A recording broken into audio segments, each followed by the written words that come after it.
Welcome, ladies and gentlemen. We're joining you here at the EGFH National Chess Finals. My name's Sherry J. I'll be your commentator for this evening. As we do get underway, it's a little bit of a we're coming in right on the heat of things. These two players are looking to get started, and you can see right below me it is going to be the bracket. As we look towards the two teams we do have in front of us, it is Palm Beach taking on the Shestem Titans. So a very Sheehan to get the pronunciation beforehand, but is a team that has clearly been able to put up great strides within the EGFH as the number 2 seed coming into this, the Retro Rams Palm Beach as the number 3 seed. As we open up game number 1, this is going to be a best of 3 scenario. So it is really that kind of situation where we look at this and we say to ourselves, right, who's going to be the team to come out on top? Who's going to be the team to really start off on the front foot? And there's a lot of different opportunities. We saw that E4, E5 opening to introduce us. It was a little bit before we were able to get underway, but as now these two start really decking it out. This is a 10-minute time bank, so definitely not the most, prolonged game that we're going to be seeing, but it definitely does give enough time to really consider and evaluate all of your options. And early on, you definitely look at white in this as a big favorite, right? Palm Beach, not as much, prioritizing central control. And what that does kind of maybe lean us towards is going to be a game where we could start to see that pressure maybe starting to collide for white. And definitely one of the big things to note is going to be the bishops a little bit on the weaker end of things for the side of this white squad, as poor Bob definitely not in the most ideal situation with the bishops. They will back up to D3, a move that maybe gives them a little bit of an advantage. It does give them a bit more protection over towards the center, with E4 being a little bit more secure. On the side of beat the clock, it's a position that really does. Yeah, I like that move a lot just because it gives you a little bit more room to work with your bishop, possibly allowing for something like D7 to commit. But what we are going to be looking towards is going to be E5, looking to just continuously pressuring that center and forcing a knight move to move back to D7. It really does relinquish a lot of the space once controlled. And so as we do get underway, what we're going to be especially looking towards in a position like this is going to be how white can take advantage of all the center control that they do so far have. And that's a good way to open it up, possibly. See how, you force out H8 with the king, and as now you put the bishop back onto the F5 file, it's definitely not a move that, is going to have too many lasting effects right now. But if you can maybe put your queen onto something like D2, C1, maybe try and sacrifice the bishop to take that H pawn and input your queen deep into enemy territory. So far, this is a move that black is spending a significant amount of time on, really looking to make sure that they don't give up too much early on. And so they play B6. What we might be seeing is a translation into C4 later on. What that might look like, I'm not totally sure. It does put a little bit of an idea in towards attacking E3 if possible. But overall, just this move alone doesn't do a whole ton. So white will respond with E6. Now this is where it does get a little bit more maybe disadvantageous for white. I don't love this move just off of the, pure thoughts of it, as black's able to kind of push this pawn as we do C. And now what does the follow-up look like, right? Because you can't play knight to protect it because both of these squares are currently occupied. Or not occupied, but with a multitude of threats that do linger, it does become a little bit more of a desperate situation. And obviously black, that follow-up may be a little bit of a timely effort, as you're going to have to push like queen here, knight here, all that's going to have to come out. But as white now going to actually relinquish even more space that the pawn had, and protecting, just kind of go over here. And I'm not totally sure what this is going to end up leaning towards. If there is a specific plan in mind, they're going, oh, okay, I do like this to an extent. But as we are going to now just get to see what this will end up looking like.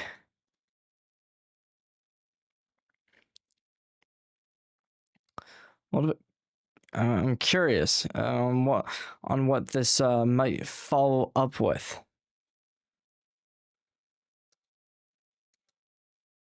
So we now get queen to c1, c2. I mean, there's a couple of different avenues you can take with a move like this. Do you want to try and back your bishop up? I mean, there's a thought process behind that you could maybe just look to get something there. The issue with white now is the fact that they don't really have a whole lot to work with. Black is just kind of over exerted white, and this pawn on the e6 file or e6 square, that's going to be something that I think black is specifically going to be looking to bite towards. The push up onto b4 weakens the left side of the board for black, as you can see a few of these pawns now separated and isolated. What this might lead towards is some sort of knight move. I think the thought process is going to be take the pawn, take back with the knight, and what that does allow, if the knight doesn't get pressured, is going to be the opportunity to push up pawn to c5, which is definitely a move you've been kind of looking towards for a while.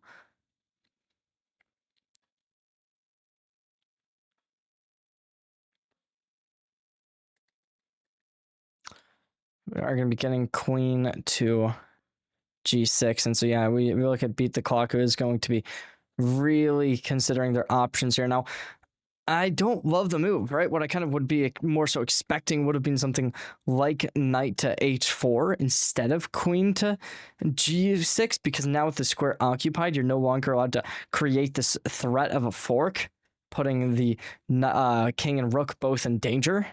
And so without that, it does make it a little bit more of a interesting situation. The bishop as well, now fully, I guess, put into this odd spot. Okay. So with bishop to c6, it challenges the idea of a trade. White now having to do something with this bishop. They're going to take. It's an odd idea. I mean, I don't totally see the win, because you take back. What does that look like? You go here. Oh, wait, that's checkmate. Oh, I don't know why that took me so long to figure out, but yeah, that's a deadly attack. And at this point, black with this move just kind of maybe even giving away the game. It's at bare minimum going to give away this pawn. And with a take back, that is going to be checkmate. With a great entrance into the series, white will go up 1-0, showing why they're the number 2 seed. And this is still going to be the first round of playoffs, as we do note. This isn't a situation where, you are backs against the wall just yet. There still is going to be a lower bracket, and I think there's a real world we'll be seeing both these two teams fighting in that, because obviously this game number 1, a real good matchup to play into.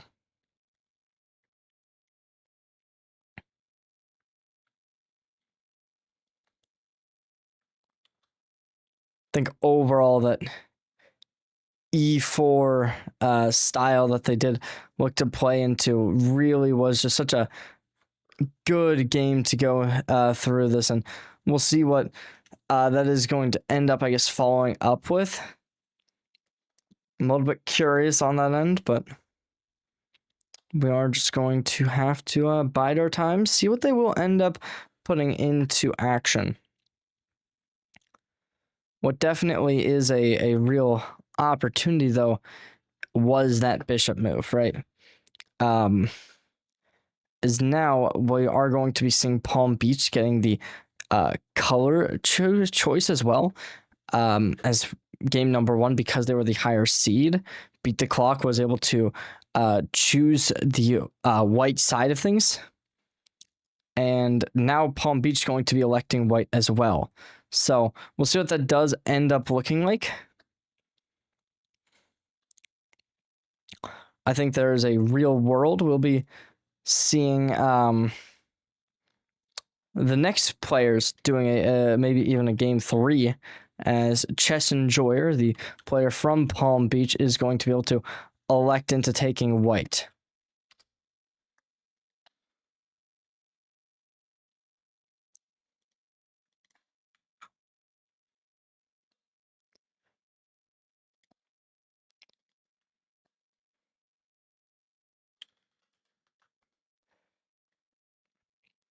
as we are going to be getting underway.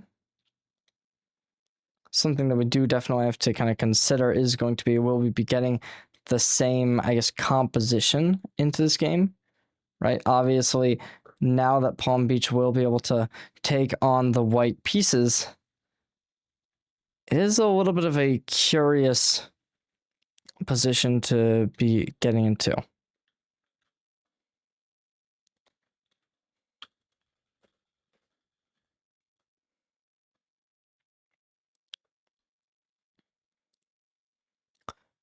Obviously, with how good though these two teams have been, it really I think this one, it might be a little bit of a different situation. I haven't been able to see the ratings of these second and third players yet. Obviously, a relatively small gap within game number one. Somebody at the 1,400 mark, somebody at the 1,100 mark. Not the most, I guess, one-sided.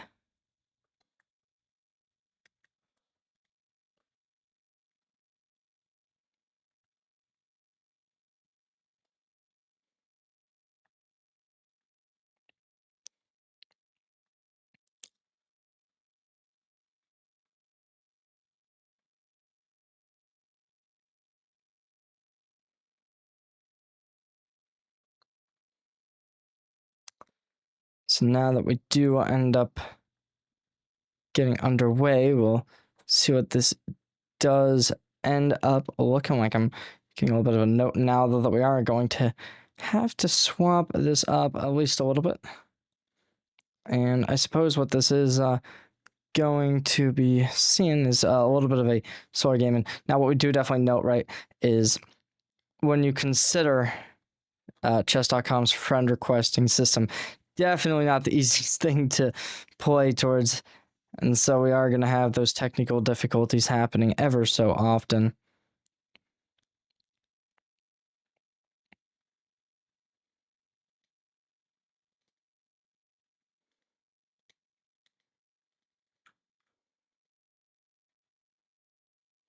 But it does seem like we are going to be able to get underway very, very soon. So, ladies and gentlemen, we're going to be heading on in game number 2 right around the corner, as we're going to be looking at these two teams looking to challenge up against each other once more.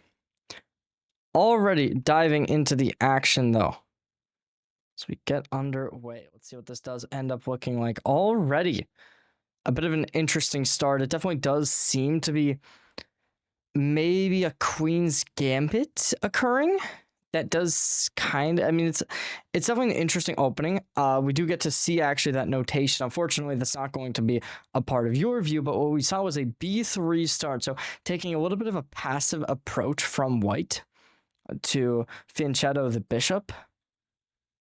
And then with F6 as an option that we did get seen following E5, it was definitely a very, I guess, unorthodox game we saw being played from black, looking to just kind of put maybe a little bit of a odd approach to throw their opponent off guard.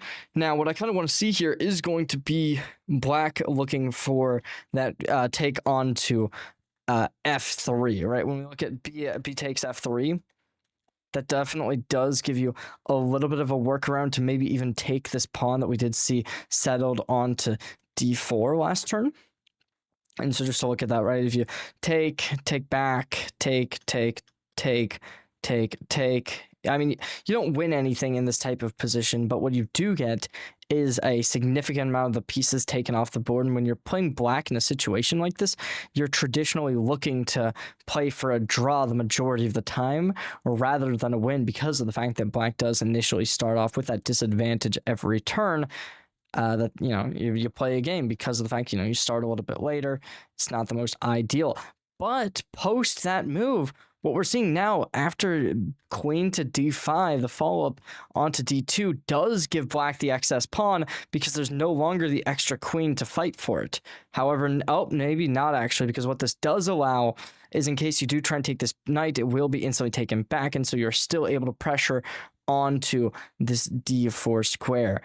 Black electing to go a little bit early into this position which I think might have been a slight error in judgment. However, it won't be too bad. They're still going to be able to make the trades happen. Another option that black could possibly opt into is just going for a long castle and then sending the rook over to e8. It forces out a castle from the white player, as if you don't move that bishop post this castle, then you're going to be seeing the rook pinning the bishop to the king, which is definitely not the most ideal spot to be in by any means. I like the take, though, for sure, from white, making use of this pawn, especially, not, trying to get it too antsy with anything. Interesting take. I was not going to be expecting the idea of c4, but this isn't bad by any means. What this definitely does allow from white, though, is the option to get the knight invested. And so now that's actually a little bit of an error possibly for white, as we could be seeing bishop takes onto knight f3, and then after the follow-up, we could just get takes with the pawn, takes with the bishop, takes with the knight. You don't want to take with the knight first, as what that's going to allow is the bishop who takes back here to be able to find this pawn early on. Meanwhile, though, if you take with a pawn, they take back in fashion like this, you're still going to get the opportunity to put the knight up here and fork that king and rook. Instead, though, we are going to be seeing black opting in for a b5 push. Now, they're putting a lot of pressure onto this opposing knight. We're likely going to be seeing e3, I'd imagine, as they're going to look to threaten this bishop, especially. Something like a3, putting it to the extremity of the board. Definitely not the most ideal spot, as well as d2 just not making as much sense as something a little bit more standard. So the e3 going to be poised to take a bishop. Now, the question becomes, if you're white, do you want to take this, respond with a trade, and then possibly take this pawn next turn? I mean, that will be, it does create a IQP, an isolated queen's pawn, just because of that. I mean, it might work. You force out the knight move, though. What that's going to look like, okay, they are just going to relinquish their position and go back. And I think at this point, you definitely do want to take, because in the case that they take here, you still do get that fork onto the king and rook, but they're going to wait a little bit of a longer turn of events to do it. Instead, now opting for it here. And if you're black, you are going to be able to go up one pawn. So it's not a bad position by any means. And it does kind of force out this bishop to start to get involved within the play. We still haven't seen erasing castle at all, which is a little bit of a concerning point. I think ideally I want to see something like bishop to b4, try and get the trade onto the knight, as when you're up in a position like this, that's always going to be nice.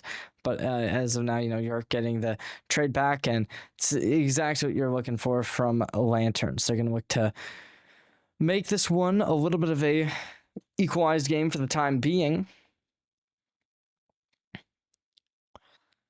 Definitely, I think, favoring white in this at this point. It certainly seems like a game 3 might be on the cards here now. As you just look at the current state of everything, obviously in terms of pieces, they are equal, but very weak pawn structure, especially with the doubled pawns on the G file, not ideal by any means.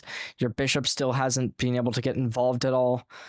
Your rooks are both weak. However, you really can't say too much differently about G Lanterns, who's in a similar position where both rooks haven't been able to really get involved in the play at all. And I don't want this one. Oh, that might have been a bit of a blunder, though, because what we could definitely be seeing is something like this.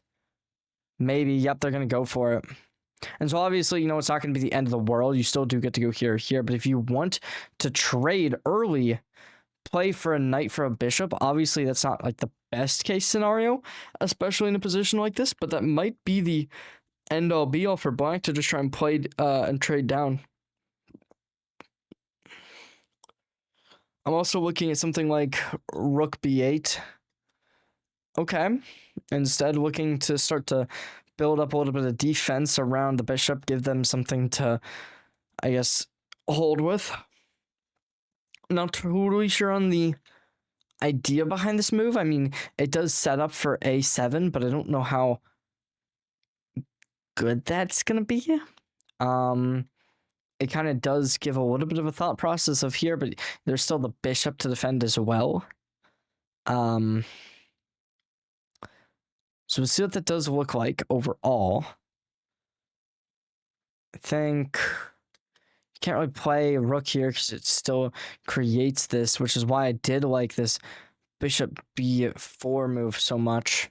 But I still want to see these rooks get involved, which is the other ideal part about bishop to b4, because it does give this rook an opportunity to get out of nothingness. So they are going to not care about it, just play this either way. Okay, the response comes through. Now, this is actually a very good move, because what we're going to be seeing is this, possibly. Forking the bishop to the rook, so it does create a need to do something with one of these pieces. But as you kind of look towards the board, what I think is going to be the most ideal move is just this, because you can't move the rook or else the bishop gets taken, and you move this back, it still allows for something like this, and then you can really get that knight deep. But what now is going to be the case is we need to see either like rook d6 or d8, sorry, which does protect this, because you can't move the king up due to the rook being here. And so I don't know how good it was to move with the h rook. I think ideally I would have liked it with this a1 maybe a little bit more, just because of the lack of involvement on this side of the board. Well, I guess in the entirety of the board, there's not really a reason for either of these rooks to be doing anything, but this one does commit this rook to now either two of these squares if you do want to end up moving it. So it's not the end of the world, obviously. It's a simple move, and even with something like this, what we could just see is like rook d7, just to give it a different file rather than the a rook. But in terms of time, there's not a big differential between these two teams, right? We kind of look at this and we're thinking, there's I think overall this will still slightly favor the black pieces in a position like this, where you are just that especially favors black. Am I missing something? I mean, you're able to fork the rooks now with c3, and that's obviously very good, but was I missing something? I can't tell if I'm missing. Oh, yeah, you can't. I don't know why I was not seeing that, but yep, you cannot fork the rooks due to the fact that your king is currently pinned to your knight. I was immediately just getting drawn over, and maybe that was what white's plan was too, but you really can't draw over that play because of the fact that, black can't make the play. So it is going to be a bit of a trade already. You could maybe, as white, try to line up your rooks. Maybe that was the play they were going for with e2. Give themselves a little bit of more proficiency on one file. But the issue with that is you're instantly going to be not allowed to have both rooks in the same file, as black can just take knight on d2, and then your lined up rooks are no longer lined up. So you're just going to be wasting a turn for not a whole lot of advantage. Okay, white looking to get that knight involved. Now, what that next move from the knight could look like, I'm not totally sure. Maybe you're just going to want to go e5, which means we could be seeing rook e8 to try and counteract something like that. But the other issue is you need to move at least one of the rooks, because there's going to be a fork likely ensuing. If not, as b6 is a lethal spot to move towards.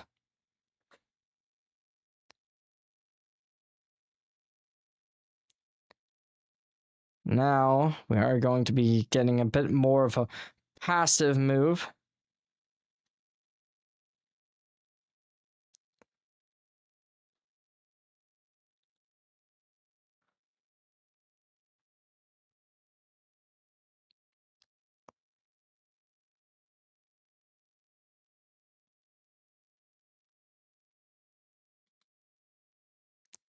Now seeing that these are mistaken. Wow. That is really, really my fault on that one. Wow. I don't know why I thought that black was on the top of the screen. That is really unfortunate, but off of pawn to d3, this is really starting to look good, especially now for black, because they have this great file to start playing towards. And what this is definitely going to be kind of leading up to is maybe, I mean, you can't block this too easily. Okay, they're not going to really even. I mean, now you do have the threat onto G4, which certainly is going to be there, and I think that that's going to be something that definitely could become a soon-to-be problem, but as of now, it's not entirely something that has to be done with. So we'll see what that does end up looking like. Okay, yep, they just pushed the pawn again. So black really looking to end this game nice and early. If at this point, if you're white, you're basically forced into rook d1. Without rook d1, it's I don't know how ideal that's going to be, because at this point you can just make that queen, right? Go up queen to d1 at that point, make that pawn evolve straight into a queen, and obviously you're not going to be able to find an early checkmate with that because of something like rook to e4. But overall, actually, that wouldn't be good either. Yeah, you have to fight with that, and that is going to be mate. But yeah, that is really unfortunate, to say the least. The move a3 is really what caused a bit of a cataclysmic turn of events. And at this point, if you're black, you're just looking to put the nail in the coffin, right? That final move there, giving them a little bit of time, just making sure that there are no issues in the plan. And obviously, when you consider the state of the board, that is going to be the case. There's no real workaround as white in a position like this where you're going to get back rank mated. And honestly, when you look at this game, I was really expecting white to have a bit of an advantage. The majority of it, it only really came towards the end where black really started making that comeback. And a significant portion of that was due to just the amount of overall pressure they were able to create with that D pawn, right? That's the overall value you get out of an IQP. And so at this point, we are going to be seeing a 2-0 come out. Palm Beach, unfortunately, will be sent down to the lower bracket, as very, very phenomenal work from the side of Mark T. Sheehan High School, as they are going to be going up to the upper bracket. We'll see who they will face off against later today, as there is going to be that upper bracket finals and I believe lower bracket as well on the docket for the stream today. So ladies and gentlemen, don't go anywhere. We'll be back with that extra bit of chess coming your way very, very shortly.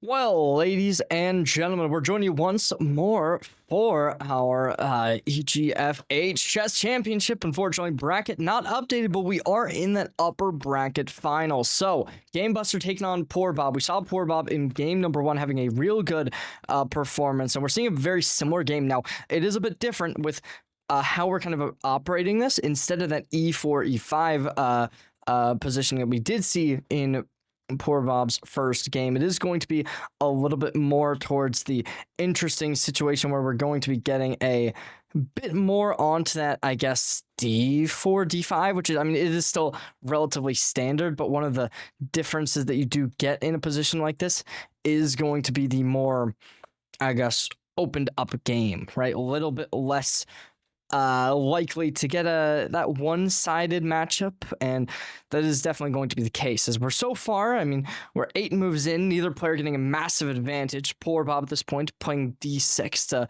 look to stabilize the king, play maybe castle onto the king side. possibly follow up with queen to c7. We saw last turn that was something that they were pretty interested, or not last turn, but last game, that was something that they were interested in having, was that bishop and queen kind of operating on the king's territory and starting to really just put a bit of a pinch into any plans that Palm Beach was trying to put forth. So we'll see what this does end up looking like. Obviously, with the kind of state of how this format does go, is the game number one does heavily favor the higher seed, as they do get the opportunity to pick white for their first game. But then that game number two does get a little bit more into the dicier end of things, as your opponents then get to choose their favorable matchup, and we'll see what that is going to end up looking like. I think High Tech High School, though, they're the number one seed, and they're definitely showing it. They're a very good team, and the only issue does seem to be the overcommitment we do kind of see from the pawn, but they are going to relinquish that as they take on to e6. Now they get the f file exposed, as there is going to likely be the take back, and they're going to take back with the bishop first. And so, yep, white's not going to allow them to go unpunished for that f square, and so that may possibly lead to this knight and queen comboing, as we may possibly see something crazy like queen to b7 or b3, apologies, as we are going to be getting the knight move first, followed up with queen e7, the rook onto e1. What this does start to loom towards is going to be that pressure onto e6. As of now, when you look towards white, they're going to have two attackers for the one defender, and especially when you consider the fact that there's going to be a check followed up if you do increase the pressure with the queen. I mean, I don't know. So what I do definitely look towards from black is going to be some way to possibly hinder that. And so what that could look like is rook to e8. Maybe. I mean, you can't really get this knight exposed in order to support the pawn, at least not for a few turns, but at that point they're losing a lot of tempo, and so it does get a little bit more dicey. So they do play pawn to e5. The follow-up comes through with the knight being added to the combination, and so this knight does create a little bit more of a deadly force, as there was a few opportunities being given, but as of now they do get their first check on the board. And what I do kind of look towards is some way to combo knight and queen onto this f7 square, which is definitely going to be one of the more critical places to defend if you are black in this position, just because of all of the opportunities that can come arising from this. Maybe a smother mate if you can really get everything working well. They are going to threaten a checkmate, as queen to h7 does become a possibility, but as you can kind of look towards the top of your screen, you see the rating of Game Buster 01, 1667, 67, of course, has to be, but they're definitely not a player who's going to fall for anything of that caliber, right? You're really going to be looking for these multi-dimensional plays and just playing a very good macro game. So we definitely don't look at these situations and expect a checkmate to convert early on. So, as we are now going to be seeing Game Buster starting to get the majority of their pieces involved in the plays, the bishop now coming in to threaten the rook. If you do move it to d8, that does get a little bit dicey, as it does create, obviously you got to move the bishop, but after that there's going to be something like bishop g5 possibly ensuing, and so they're going to move it on to that d8 square, and I'm not totally sure what the computer would think of this. I'd imagine it would be considered a relatively good move. However, it definitely does create a lot of threats that white does possess. And so what that does look like, I think you definitely could be seeing something like queen here onto the b5 spot, just because it does obviously pressure the bishop.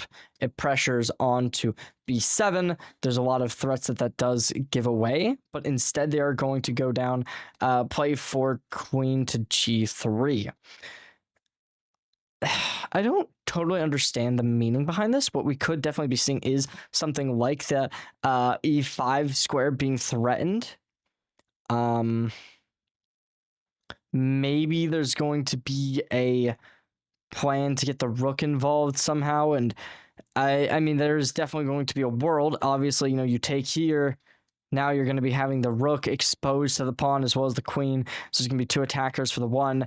Instead, though, we're going to be seeing poor Bob looking to batten down the hatches, make sure this pawn does stay healthy for the time being, threaten b2 as well. And so a move like this does create a little bit of an issue, but as I mentioned earlier, the problem you get with rook d8 is this exposure you get from bg5, and that is going to be the case as we highlighted.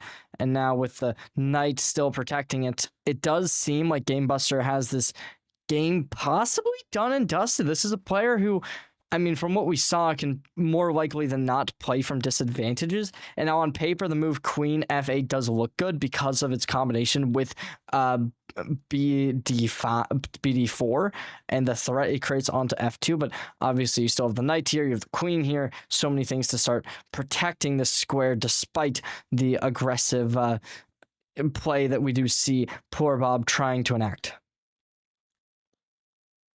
Oh? So I'm missing something. Not totally sure on that one. I guess it does get it out of the corner. Wait, no, this is absurd. Okay. So, I mean, at this point, you're forced to maybe go here. You go here, that does counteract any change, I think, unless I'm missing something crazy. But I don't think so. You play Queen F7. And they do threaten, but you do get the rook in the end. So, obviously, that's actually really rough for black. That's really, really rough for black. Oh, that was a good find. Game Buster. Wow. Because now instead of losing a bishop for a rook, they just lose the rook. And that definitely does create a lot of... that's a rough one, for sure. Playing b6, just looking to get something done, but as we do see rook to c1 now getting played, it's going to be likely something like rook knight to b4 as you threaten the pawn take on a2 as well as a fork onto d3, but I think more realistically than not, that's likely going to be understood pretty simply, and they're going to look to capitalize early on, start to really add up the pressure with rook to c7, and now maybe even getting your other rook involved onto the c file. Instead, going to look to pressure onto d4, forcing this bishop really needing to look where they're moving, because unless you play something like here, if you move it here, or here, it does become a situation where this gets played and then it does start to look really desperate. Instead, though, we will be seeing poor Bob responding with rook to d8. That's that's just a little bit of a blunder from poor Bob right there. And as of now, Game Buster kind of having this whole thing figured out with a monumentous point lead with not a single rook on the board. You're down 2 rooks, that is it, but obviously 2 rooks, that's a more than big enough lead to start to skyrocket yourself into a grand finals position, possibly. We haven't seen the rest of the team's quality. We remember, though, for sure that second player from this squad over... They were good. I did like it. I think the ring was around that 1,000 mark, though. And so when we do see the quality high tech is so far pulled out with Game Buster, who's not a player to, take lightly by any means. We're going to be getting king to d5, looking to challenge in the center, as now there is going to be a close proximity knight needing to evade something, but instead they're going to actually relinquish this king. This now creates an IQP with no pawns in the close proximity to try and fight on either lanes, and that might give them some kind of workaround, but I'm definitely scared of a move like king or rook to d7 just because of the excess pressure it does put on your force into like here, something like that. And then as of now, and this is kind of that last ditch effort we are seeing from poor Bob, trying to just get this pawn moved all the way down, but with knight on e4, especially with the support it's getting, it is just going to be a situation where Game Buster will likely have this game done and dusted.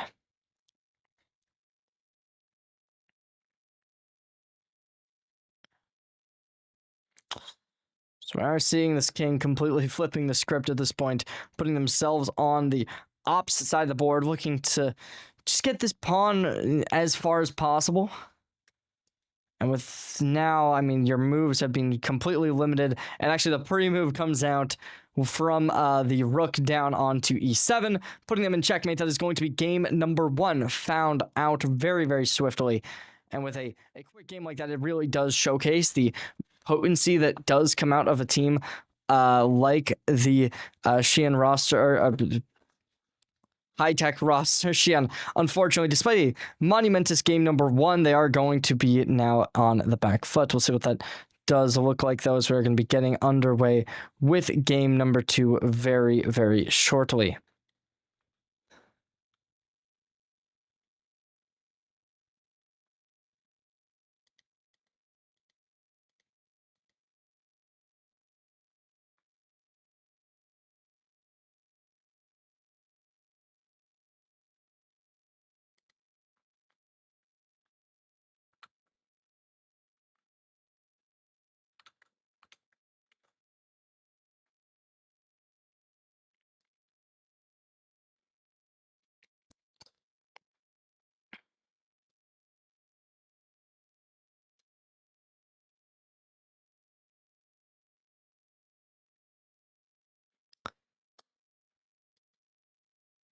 And it does seem like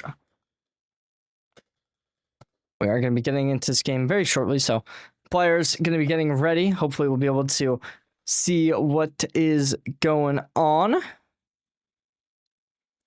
So we are going to just be expecting a similar game. Obviously, we saw one of these players already today, the Sheehan, having a bit of a opportunity, as they're going to be picking up white for their second game. So it makes a lot of sense, right? You get a distinct advantage every time you start out on those squares. Gives you the opportunity to also kind of dictate what kind of opening is going to be played, right? If you're somebody who's liking to pick up something like d4, send out the queen's pawn early, a response of e5, a very unlikely option. Obviously, it's not impossible, and there's definitely some openings that do play around it. However, it is very, I guess, unlikely to see. Unless your whole plan is just going to be to look to really minimize as many pieces as possible.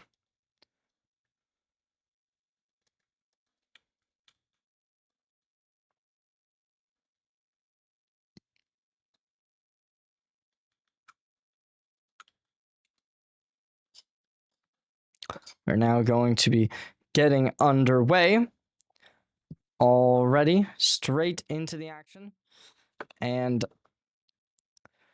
this is an interesting setup for sure, as we get the queen's pawn open, and already look towards E-Racing, who has a relatively similar setup to what we've seen from them in previous matches. But what's really good is that fianchetto onto the bishop. And on the other side of things, now putting the queen onto c2, a decent response for sure, as now you're going to have that secondary defender onto that d2. So fianchettoing the bishop, looking to get some pressure down onto b2. Overall, though, now as black plays e6, it does definitely start to open up this center board, and it does kind of beg the question, right? Do you take this as white? I don't think so. Unless you really are confident in this bishop that's going to look to take back of not being able to make a lot happen. And that might be the case for sure. If you just play something like h3, it does give them a little bit of a lackluster position. But I think overall, white's going to prefer not to take in this position. And I mean, we just... Oh, well, they're going to take... E-Racing, sending this pawn down. Now, it does kind of beg the question from Disc Mogul, who's on the other side of things, playing black.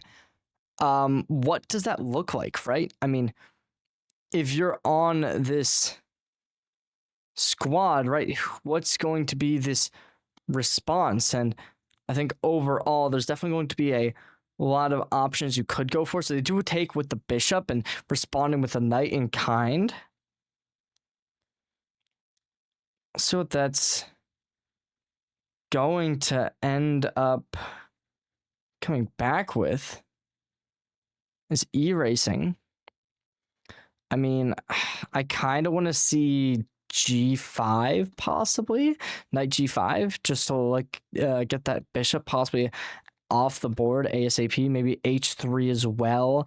Black might even go for a queenside castle after the knight move. I mean, I'd imagine that would be a possible opportunity. We will be seeing E-Racing going for the... Okay, never mind. They're going to move this knight twice. They're really looking to get a good bit of pressure down onto the opposing queen, and so it does force out a bit of offense. Do you take with the bishop or the pawn here? I think realistically, you're not going to want to overexert yourself, so the pawn likely going to stay onto that 5 lane and take the bishop option. Yeah, that is going to be the case, and as we are going to see now, both this bishop and queen starting to follow in suit. There's a rough position White's going to have to play from. So they take the f4 pawn, move it up 1.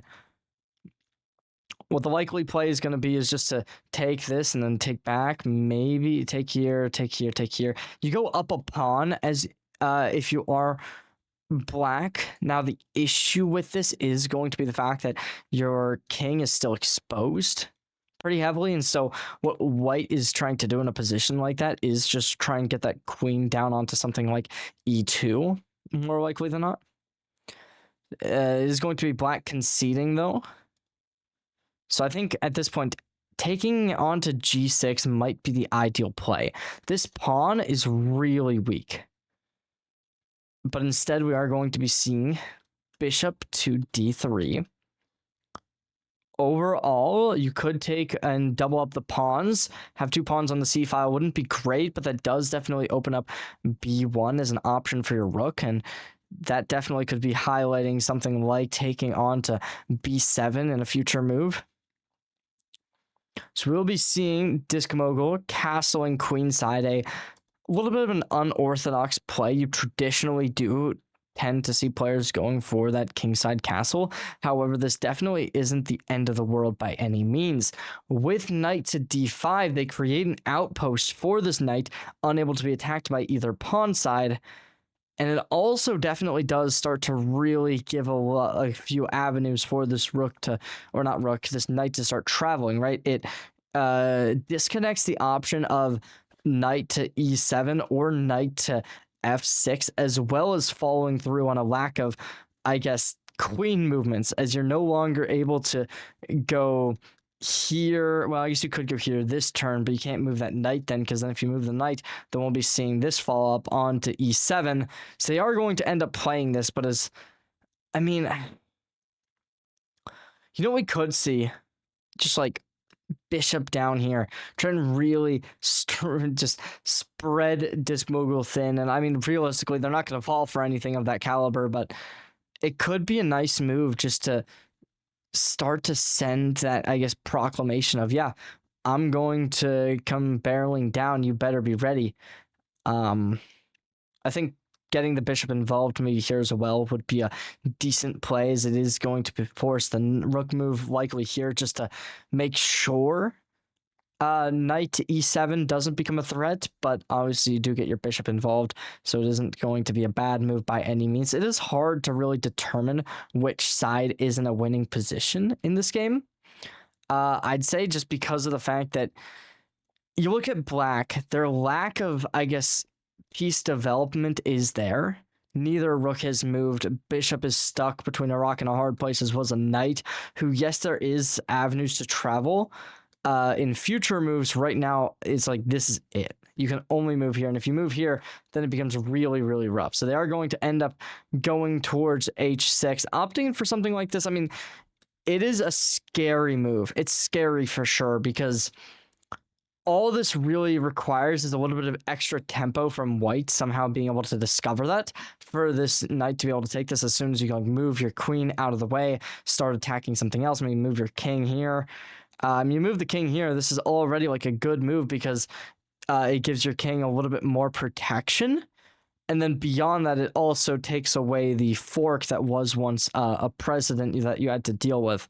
And I guess even beyond that, right, assuming this queen does end up moving, there's no longer an option for queen a4 to be able to come down and start slicing up a7 pawn.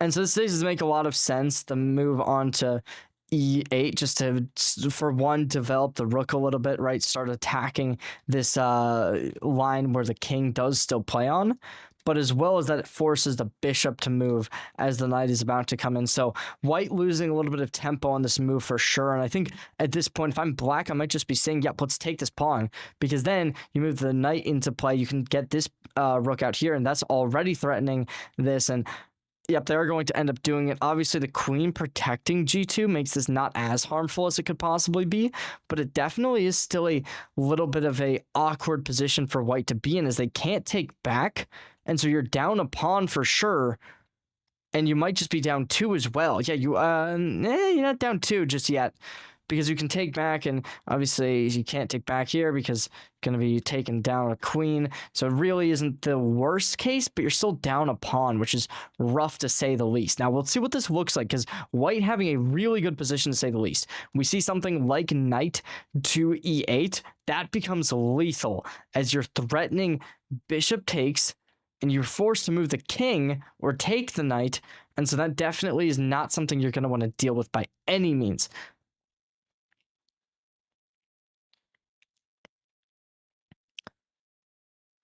Think in terms of other options that we could possibly be seeing, there's definitely a world where we could see black just, I don't even know. Maybe, no. Yeah, they're gonna move away the queen. Now there's still a couple avenues you could take if you're white in this situation. What they're gonna look like, I'm not totally sure. It does look good for white though, just like in my mind.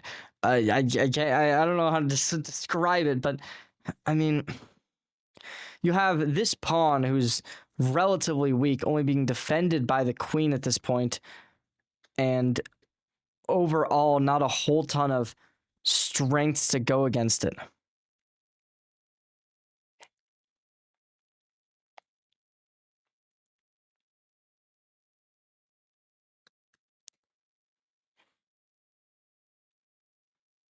Queen to b3, giving a little bit of an idea. And there's, oh, that is a rough move to deal with, as now you can't take back. The queen's defending it. You're going to lose a rook more likely than not, unless there's a superb move to work around it.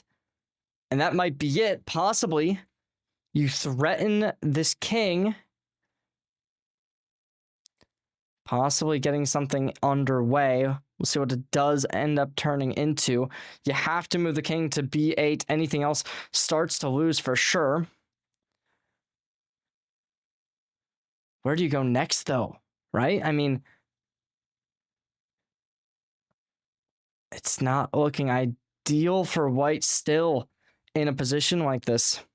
You have those two bishops who are creating a lot of potency over towards that black territory, but beyond that, there's not a lot else that you have to work with in a position like this. So what we are going to be likely seeing is this queen moving somewhere. Not entirely sure what that is going to look like. Maybe the idea is going to be queen to g3, just to try and put a little bit of pressure onto the square as well. But okay. On paper, that doesn't look bad, but I'm scared about something like the b2 square, because it is going to be forking these two. So that does start to linger in my mind slightly. I'm not totally sure how that's going to, if that's even going to be possibly coming into fruition, as now white in a really, really, I guess just deadly spot. The queen to be the first thing to take, forcing a move likely.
Apologies.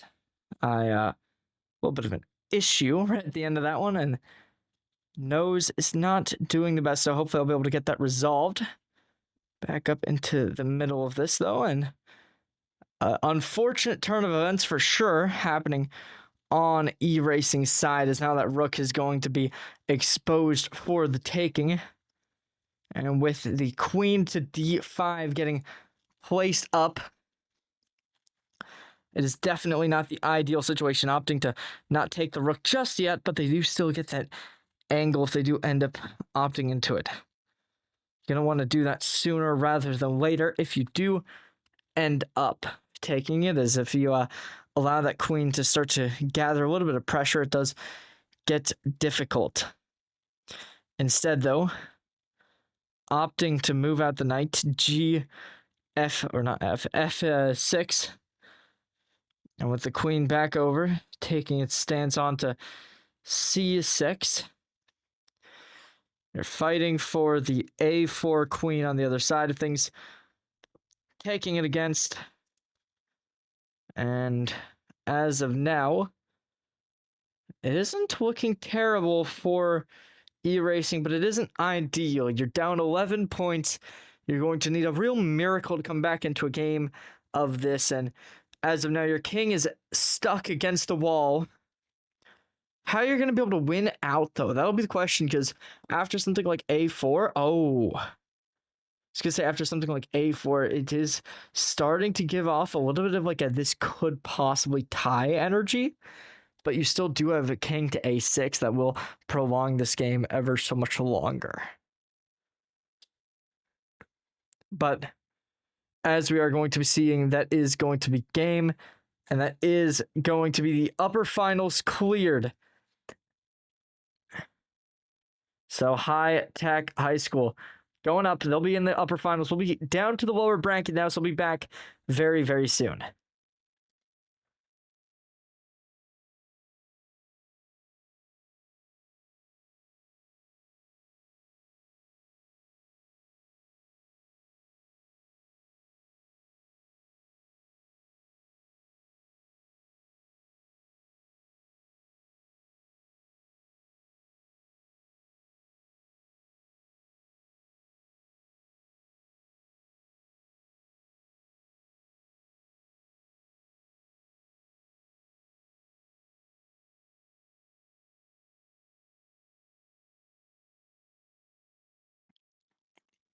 Well, ladies and gentlemen, we are back up and running. We're here in our lower bracket now, as we got two teams once more challenging against each other. Da Vinci taking on Palm Beach. Palm Beach, this is game number 1 for them again.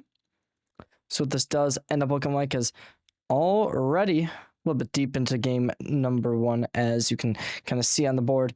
It has been only 13 moves at this point, but it has certainly been a lot of damage dealt from both teams, as see both missing 2 of their smaller pieces. 2 bishops gone for the side of Beat the Clock on the Kellyo, down a knight and a bishop. So Kellyo in a little bit more of an unfortunate position for sure, as a lack of development as well as a queen staring down the barrel right at the king on the other side of it. Definitely not going to be ideal for them. What this next move from white looks like, I mean, so far you look towards Beat the Clock. They've spent the majority of their time, I mean, comparatively to Kellyo, who's only spent a strong 41 seconds. With 6 minutes remaining, it does beg the question, could we see this game becoming a little bit of an issue for them in regards to the time, as we are only 13 moves in, and so far it has been excessively close.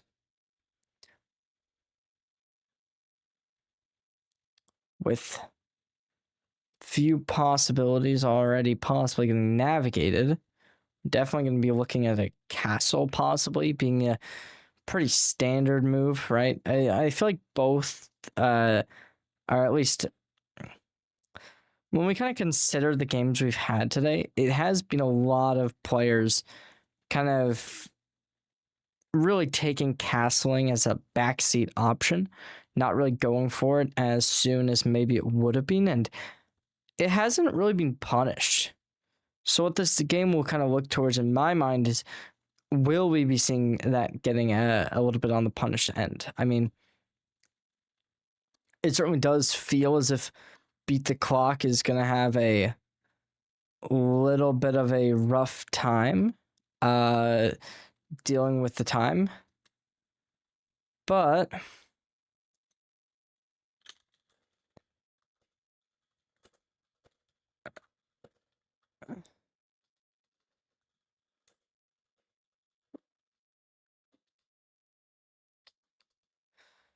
how this next game is going to go, we'll just have to wait and see. So already, castle is going to be the move they will adopt, and it makes sense, right? This is certainly just like a standard option. Lots of players, understand, right? This is something, it has to happen, and you'll like that discipline that will come out from Beat the Clock. Really going to have that realization of it has to come through here and now. As the F4, wow, that's an both players pretty unconventional moves. After D5 does get taken, does open up the avenue to take a knight, but unfortunately that is going to go unnoticed, or I guess noticed would be the correct term, as we will be getting a C4 launched by Beat the Clock. Response is Rook A7 comes out, taken to the A7. It kind of does linger in my mind the idea of D7 being the next move, just to have the queen behind the rook, especially now that we do get the response of rook to D1. It kind of, I mean, you're either going to have to like defend with the knight, defend with the rook, or move the queen, but it feels like this is a good square to have your queen on. Instead, though, they're going to opt out of contesting this d-file and allowing this queen and rook to really start to put up strides here. And oh, that's not great. I think black is now in a little bit of a punishable position. They have a king who is a little bit more towards a looser position than one would appreciate. As beyond that, it is not ideal whatsoever to have this rook and queen both paired up in your front lines. Like, you're currently on, this is maybe the next move, and then post that, I mean, I'm not totally sure what will be commencing afterwards. Maybe just take here, take back, take could work theoretically. I mean, the queen's still holding this. Okay. I don't totally, I mean, I feel like you kind of wanted that to be there a little bit longer, but it does, to an extent, I guess, just trade off some of the pieces. You could add, rook, or not rook, knight d7, threatening checkmate if this rook moves away from this file, goes up at all. Beyond that, you still do have rook takes f6, which does have to be a constant threat. What this next move will look like after this queen starting to get forwarded, pushed out. Let's see what that does look like, as couple, I guess, options now getting limited. Okay. Now the question does become, am I missing something? Because obviously, take back, you create this, but what is the next move going to look like? I guess, I was going to say maybe put the queen onto g6, and then either you move it back and you can continue doing that to get an equalized position and just force that, or you could trade back the knight for the rook. But overall, this is looking good. This is looking real good, and that might just be game over. Is that game over? I think it is, because the queen's hanging. And then you're also going to get a knight for your trouble. I mean, that's just... Oh? Instead of that, they're going to get a rook possibly as well. But overall, we look towards this especially as a main avenue to be able to collect a win. Because after that, okay, instead they take it with the knight first. And it is just going to be this queen sweeping up the entirety of the board. You could bring down the knight at this point, take another check instead, going for a pawn early on. Up for the queen, still. It's the option to pull the knight in underway. Could take this pawn as well. Threatening another check. Either back up here. I mean, there's a couple places you could possibly go towards, but overall, this is definitely looking like a really one-sided affair. Is still going for another check. You have the option to go e7, keep on the pressure. Instead, looking to get another queen underway with h5 being played. And yeah, they're going to be just sending this pawn straight down this h file to create another queen. And what that's going to look like, who knows? But it certainly does seem like this game number one is going to be found out with Palm Beach going up. And I mean, if you're Beat the Clock, you're certainly going to be happy with this match. This is your lower bracket game, so this really does matter a significant amount. Obviously, if you do win this, you're going to be going up against your opponent that you just played earlier today, tomorrow, so it is going to be unlikely. That is going to be not mate, as you still can go back to your previous location or take the pawn. Does look good, though, as you're really starting to get that pressure down. You have a free knight if you want to try and take that, where they will end up opting in for it. But overall, as now both queens starting to commence in unison, they're going to be able to likely just end this game here and now, as they are just gonna slowly march down underway. I mean, you can play a3, get a checkmate the next turn. Certainly seems like any option will be able to be mate in too, but overall that will be g to the g, as there is checkmate. And after such a good position does end up getting taken, we'll see what that is going to inevitably end up looking like for game number two.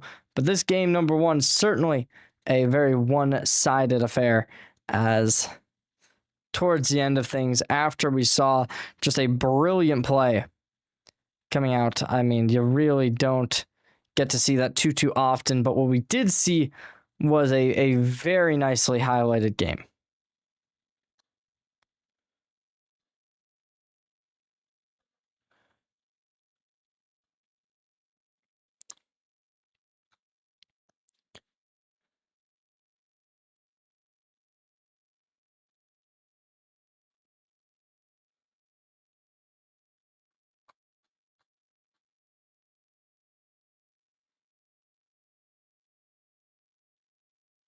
So we are going to be seeing Chess Enjoyer coming back onto this lobby. We'll see what that does end up looking like. The sides are now swapped. We will be seeing a bit of a change up, what that is going to end up looking like in terms of the actual, I guess, state of the game. We will have to wait and see, but for sure not going to be an easy game to come away with for either of these two schools.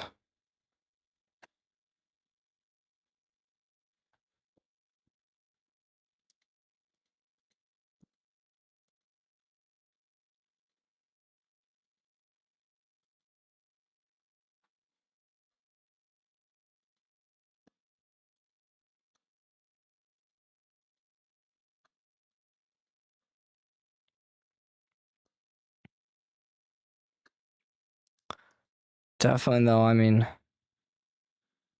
we are going to really just look at this and kind of expect a bit of a good game, ideally. I mean, who knows how this is going to be in the ordeal that we saw. Obviously, you look towards how Chess and Joyer was playing in their first game, which we saw earlier today. They were very good, right? Unfortunately, they were not able to take home the win, but if they can change it up, it's a good chance that we could really start to get this game as a little bit more of that, I guess, toss and turn, maybe bring us to our first game 3 of this chess championship here at EGF. And I think that's likely, right? We consider the quality of teams. They've all been very strong. And if you can continue to look the same way that they've been looking, maybe we'll even see Palm Beach upset like what we saw, or not like, but I guess in the same, matchup as what we saw earlier where they were taking on the Sheehan Titans. And unfortunately, I mean, it was that 2-0, right? It was tragic to say the least, but obviously some of those games did get pretty close. Maybe if you bring it to a third game, we'll see what that third player will look like from the Sheehan Titans. Maybe they will be the one to start to capitalize upon, start to, if you can find the answer to their setups, it could possibly leave yourselves in a good spot to play through.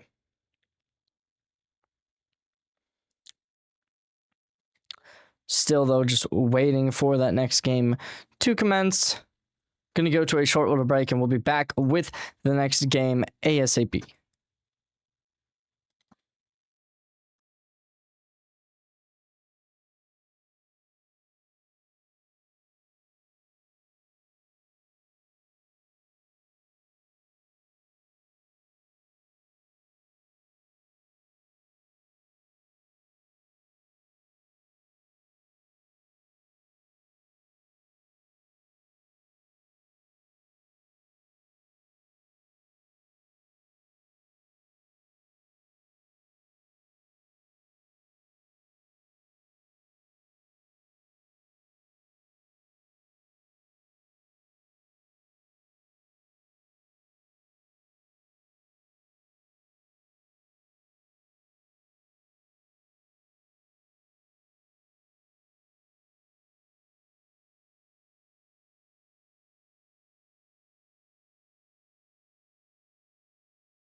Well, ladies and gentlemen, we're returning once more with our second game right up against the wall.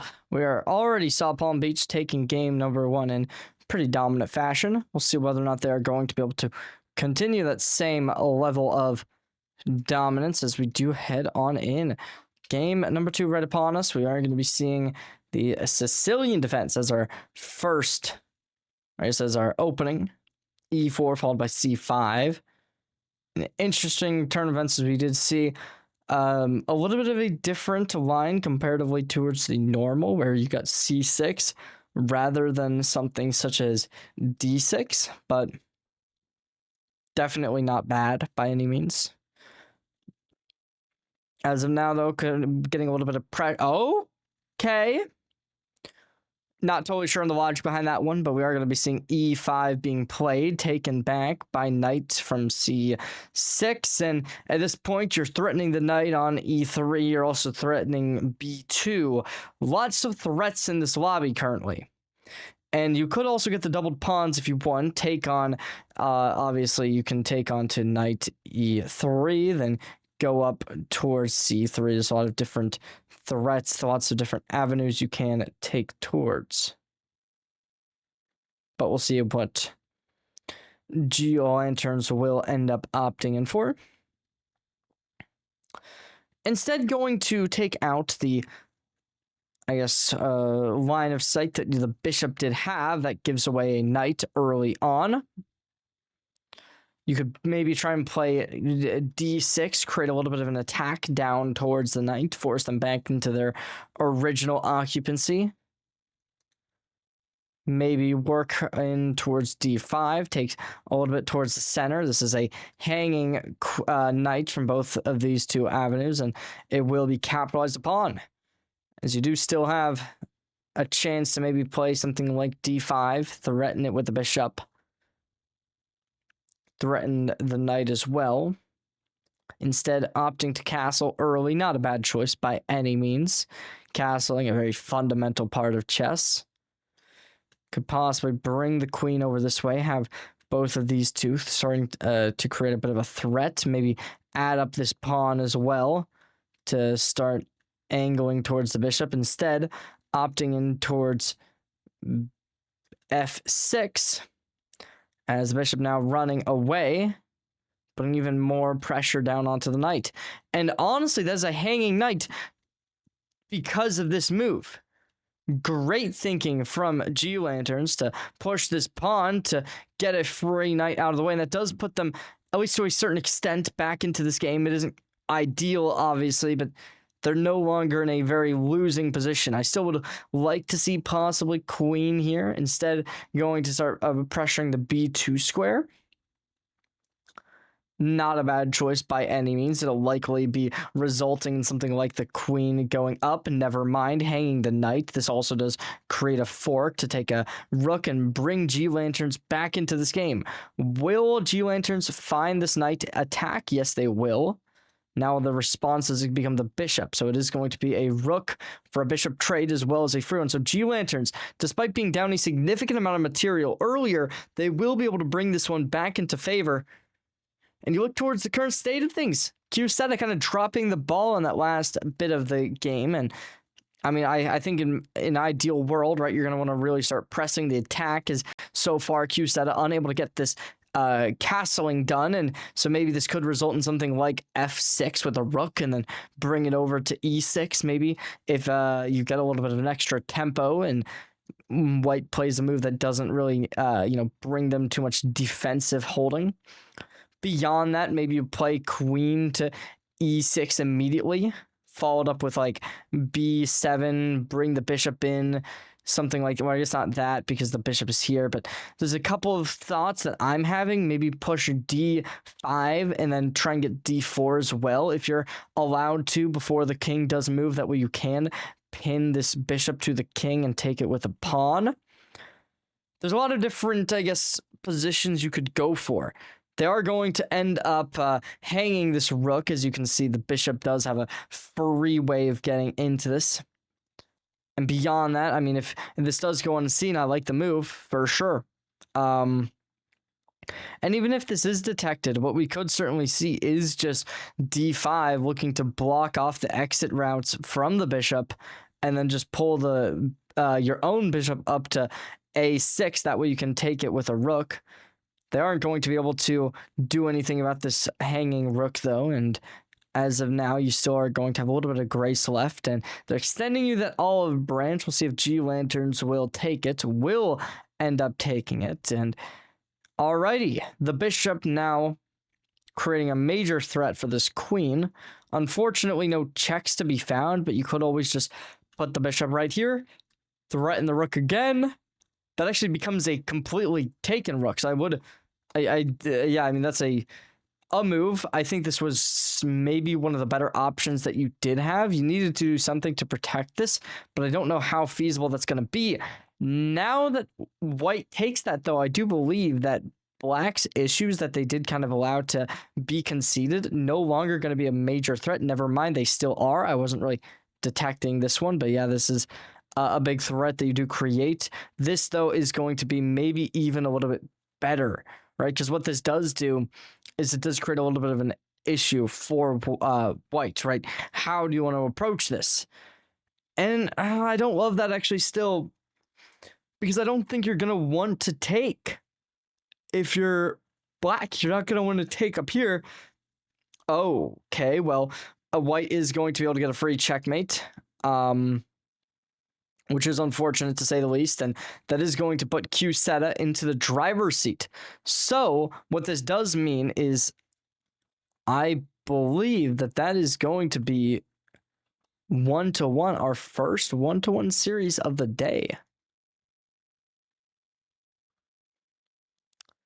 That is tragic, though. You know, that queen, bishop, it's a lethal threat in any elo of chess. We saw this earlier today during the Palm Beach game originally. I think it was our first game of the day as well, where it was just that bishop and queen working in tandem to be able to just secure so much potency overall. And so when we do kind of consider how aggressive you get when you're playing white and you have this threat opened up, this is why you really have to be careful when you open up the f7 pawn or the f2 pawn, because it does really just like allow some of these avenues to be created. And overall, it is definitely a lethal part of every game of chess.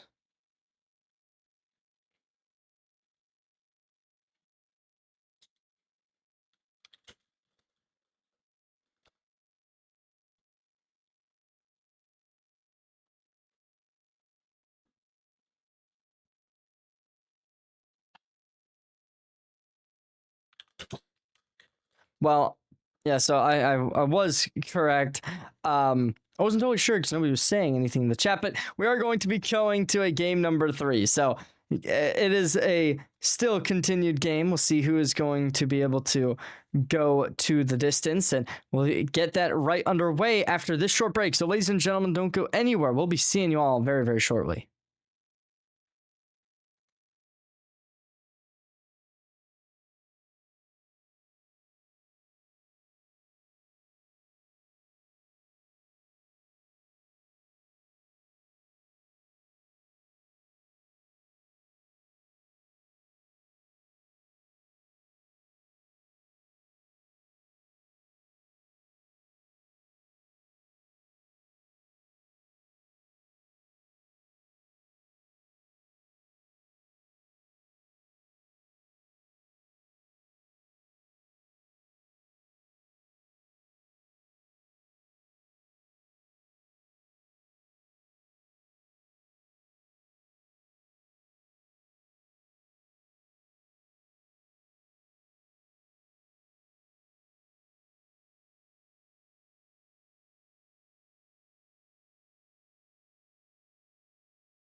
Well, ladies and gentlemen, we're heading on into our final game of the night. We are going to be seeing two excellent players once more facing off on this chessboard, and see who is going to be the ones to come out on top, as it is going to be Cernadamus,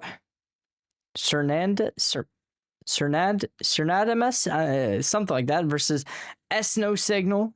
See whether or not we will be getting that rematch tomorrow between Palm Springs, or whether or not Da Vinci is going to be able to come back. Obviously, Da Vinci, a superb team in all rights, and over on the side of Palm Springs, they would not be a slouch by any means. You look towards Sheehan Titans, or leading in the lower bracket finals, and High Tech Laser Cats, who are going to be seated up in that grand finals. Definitely going to be a lot of teams you're going to have to beat out if you want to make it all the way there, but this is that front foot you got to put forth on either side of the coins for these two squads. Already, though, the knight early getting put up onto e5 will be taken, and see what they do end up opting in for in regards to which pawn they're going to take with back. It will be the f pawn, looking to gather a little bit more control towards the center of the board. Now conceding a knight for free. It does allow for queen f6 to possibly come out, which may lead to h4 being taken by the queen, which would give you a free check with no real, options to take away. It will not be delivered, though, as queen f3 does stomp out any type of idea in that regard. g5 going to be the next one to get picked up. So what that does lead into is the response is going to be e4. Now, your g5 pawn is hanging. That is not going to be detected, but with a multitude of threats now approaching it, it does seem as if Serendes is just going to concede any options of that. As it is going to be bishop to g5, getting the bishop involved, now also opening up the opportunity for a queenside castle, opting in for the queenside castle. Let's see, Serendes not going to mirror it in their own right, but this does actually give knight d6 the opportunity to be played now that the bishop no longer in the f8 square. And what that does is get rid of any castling opportunities for black.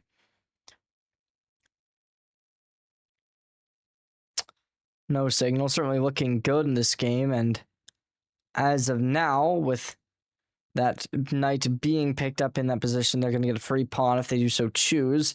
Whether or not that's going to be a good free pawn to take, we'll have to wait and see. Obviously, if you play rook to b8, there is going to be the free pawn on a5. Instead, looking to punish the knight to move it out of direction with the bishop. However, all that is going to do is force it back on d6, which is debatably a more optimal square.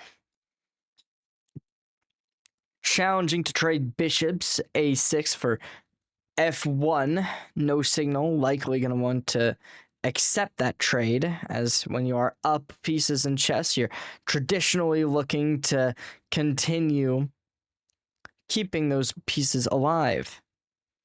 It's now 8 minutes on the clock, still plenty of time to work with, only 18 moves in, but so many pieces rapidly getting taken off the board. Serendes going to have to deal with f4 now, which is certainly going to start to put in a bit of an aggression. We'll see what that does look like in terms of what the response is going to be. It'll end up being a7 from the rook. Now, it's a little bit interesting. I still think no signal would appreciate being able to trade bishops in this type of position.